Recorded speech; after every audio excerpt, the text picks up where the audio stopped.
Chacun a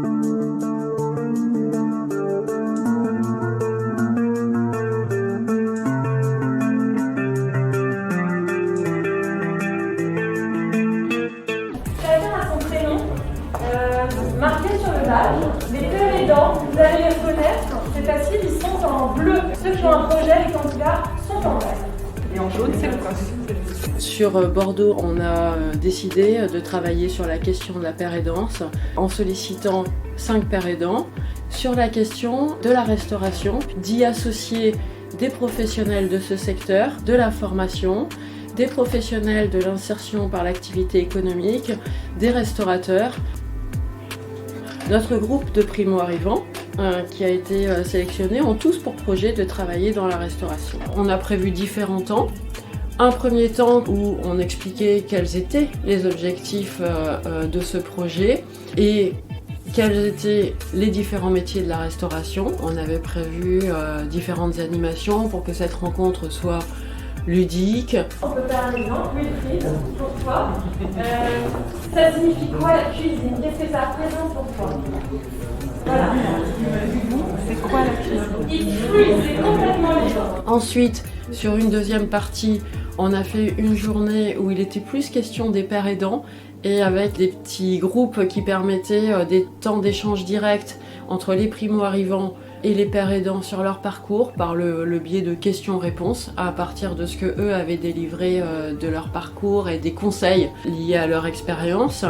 J'utilisais toutes les occasions pour apprendre la langue. C'est pas forcément avec le travail que j'ai appris, mais j'étais tout le temps partout. Et j'ai essayé de parler tout le temps en français pour apprendre la langue. Et puis un troisième temps qui était un temps sur les questions de formation.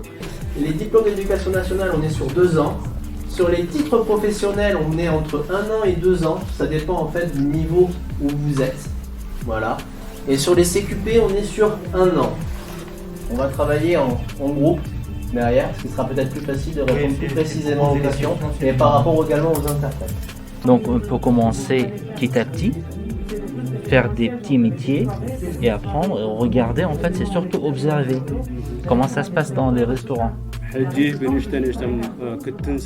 Si on a un très bon hamburger par exemple, très bon burger qu'il faut cuire avec plein de petits oignons, de ceci, de cela, quand vous êtes seul, vous ne pouvez pas en vendre 40 ou 50. Alors que si quelqu'un fait par exemple le meilleur chili con carne de Bordeaux, un plat Tex-Mex par exemple, il peut en servir 100 en 1 heure. L'objectif du festival, c'est de changer le regard qu'on porte sur les personnes réfugiées. Le deuxième objectif, c'est que ces personnes, ces cuisiniers réfugiés, aient une première expérience dans leur pays d'accueil et de premier contact dans le métier qu'ils souhaitent continuer par la suite. Je n'osais pas vraiment imaginer moi en tant que restauratrice parce que je suis loin de ça. Elle a dit si, essayez de passer en formation. Elle m'a envoyé, j'ai passé 5 mois de formation et ensuite 1 an plus tard je créais mon restaurant.